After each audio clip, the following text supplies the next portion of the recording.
मांगने योग्य यदि भगवान से कुछ है तो भक्ति ही है। भक्ति दो भगवान भक्ति दो। और ये भक्ति आती कहाँ से है? तो गुरुदेव भगवान कहते हैं, संत संग बिन भक्ति नहीं होती, चाहे कोई लाख पढ़े पोथी।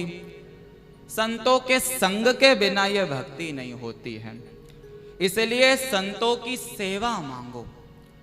गुरुदेव भगवान ने पहले वाक्य में यह बात कही कि मांगने योग्य यदि कुछ है तो भक्ति मांगो, और फिर दूसरे वाक्य में यह बात कही, करूं सदा संतों की सेवा, शक्ति दो, क्योंकि संतों के कृपा के बिना भक्ति मिल नहीं सकती।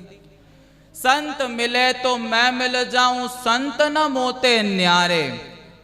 तो संतों की सेवा कैसे हो?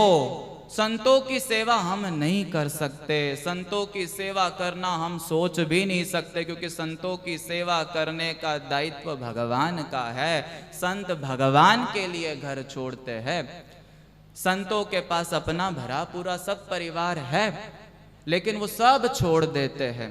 हम नहीं छोड़ सकते। क्यों नहीं छोड़ सकते? क्योंकि हमारी आसक्ति संसार में है और संतों की आसक्ति भगवान में है, और इतनी आसक्ति हो गई कि संसार छोड़ना नहीं पड़ता, छूट जाता है। तो संतों ने भगवान के लिए संसार को छोड़ दिया, तो जिसके लिए संसार को छोड़ा उसकी जिम्मेदारी है रोटी कपड़ा मकान की व्यवस्था करना। तो ये रोटी कपड़ा मकान किसकी जिम्मेदारी? भगवान की। पर यदि आपके मन में इच्छा हो रही है हम संतों की सेवा करें, हम संतों की यथा सामर्थ्य कोई न कोई व्यवस्था करें, तो निश्चित मानो आप नहीं सोच रहे, भगवान प्रेरणा कर रहे हैं।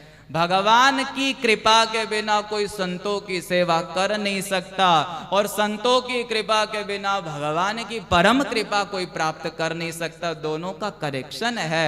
इसलिए गुरुदेव भगवान, मैंने जैसे पहले कहा कि जो श्रेष्ठ वस्तु उनको कहीं से प्राप्त हुई, तो कैसे हम सबको वो वस्तु प्राप्त हो, वो कृपा प्राप्त हो, बस उसी की व्यवस्था में लगे रहते हैं।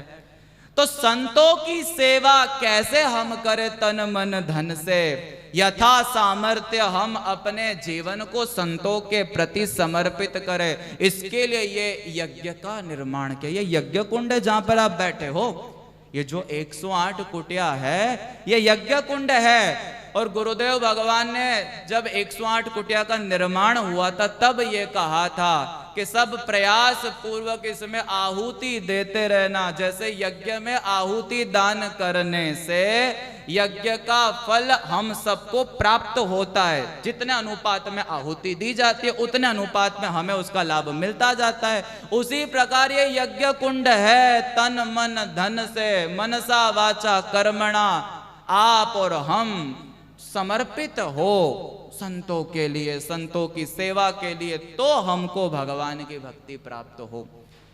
इसलिए भगवान की भक्ति प्राप्त करने के लिए सूत्र गुरुदेव भगवान ने दिया, संतों की सेवा। प्रथम भगति संतन कर संगा, दूजी रति मम कथा प्रसंगा।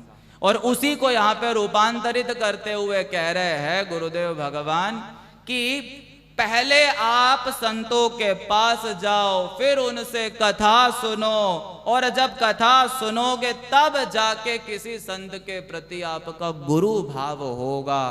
और यदि गुरुदेव भगवान प्राप्त हो गए तो गुरुदेव भगवान को अपना तन मन धन समर्पण करके आत्मनिवेदन कर दो।